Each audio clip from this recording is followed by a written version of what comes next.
Omnia measures 4 types of behaviors. So the first behavior is called the level of assertiveness.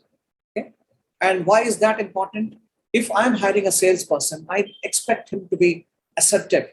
Uh, you know, I expect him to ask for the PO from the client, and that calls for a level of assertiveness. I want the salesperson to be proactive, yeah, and so on. And what's at the other end of assertive?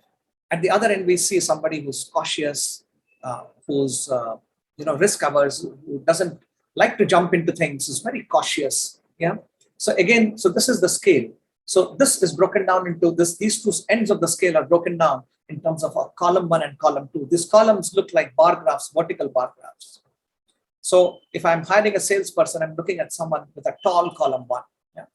What's the second behavior? The second behavior is called gregariousness, the level of gregariousness. Again, go back to the same example. I'm looking at hiring a salesperson. I expect the salesperson to be very comfortable with networking, meeting strangers, because that's an important element for hunting. So therefore, I need my salesperson to be outgoing, people-oriented, and so on. What's at the other end of that behavior? At the other end, we see people who are very analytical, who are always looking for data, who do an extremely good job behind the computer. Yeah? But you put the same person in the evening in an office party, and you would see the person maybe sitting quietly in one corner talking to maybe 1 or 2 individuals. Yeah, not that comfortable with networking. So again, depends on who I'm hiring. If I'm hiring an analyst, so I'm going to look for this column 4. Yeah, this fourth type, fourth column is the one who's more analytical, more factual, more practical. Yeah, but if I'm hiring a sales guy, then I expect him to be more people-oriented, then I'm looking at a tall column 3. Yeah. That's the second behavior. The third one is called pace, the speed with which a person executes. Again, if I'm looking at a salesperson, I'm expecting the sales guy to churn a lot, yeah, to do multitasking, to deal with multiple stuff, juggling multiple balls in the air. And that's what a sales guy is adept at. And that would be a good attribute to have in a salesperson. What's at the other end? At the other end is, so this was column 5, by the way. So at the other end, we have a column 6, someone who's more patient, who's more methodical, more systematic. Yeah, he does not rush into things. He likes to examine things and then get into it. So if I'm hiring a head of compliance, yeah, maybe this person or a head of quality is a better example. Yeah, if I'm hiring a head of quality, for example, then that's the person who needs to be more patient, more methodical, not rushing into things, and that would be column 6. Okay, so these reports are very simple to follow, and they bring a lot of insight.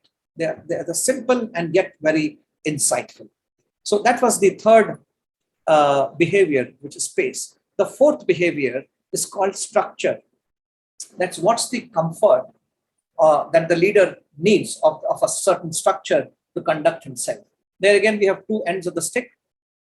At one end, we have leaders who are very decisive, yeah? Very confident, despite a lot of complexity and dealing through maze of things. They can see things with clarity and they can be very decisive. Yeah?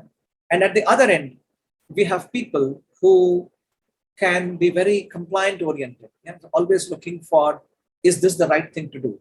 Always looking for accuracy and perfection. I don't want this to go wrong. I want to make sure that the decision I'm taking is absolutely 100% accurate and 100% perfect, because I have no room for any kind of failure, etc. Yeah. So who would this be? So this would be, by the way, column 8, and this would be, let's say, the head of compliance or a head of R&D. Yeah. So there's no room for error there. Yeah. If I'm the head of R&D in a pharma company, no room for error. I got to get the thing accurate because I'm dealing with human lives. So therefore, that's column 8. And column 7 would be the one that I explained before, which is a more decisive. Yeah, I'm looking for a business leader who can take some bold calls and who can be quick in decision making and confident in decision making. That would be a business leader that I want to hire. So then I'm looking for a tall column 7. Yeah. So I tried to give you a flavor here of different kinds of behavior. This is what I like to call the science of behavior. A psychometric assessment like Omnia is helping us bring in that science, define, what is what. And therefore, me as a hiring manager, I have better clarity in terms of whom I'm hiring and better clarity in terms of what I can do to develop an individual. So this is the power of an assessment like Omnia. If this interests you, please do write to TAL Success. TAL Success partners Omnia in India. TAL Success is part of Quint Consulting, a company into training in IT for the last 25 years. So deeply experienced set of people. We will be very happy to give you a demo, a trial, and you can experience it for yourself. You can experience it for yourself in terms of how this report can suit you. Run the test for your own self, and you will be pleasantly surprised to see your own inner wiring depicted in this Omnia assessment report. Have a good day. Bye.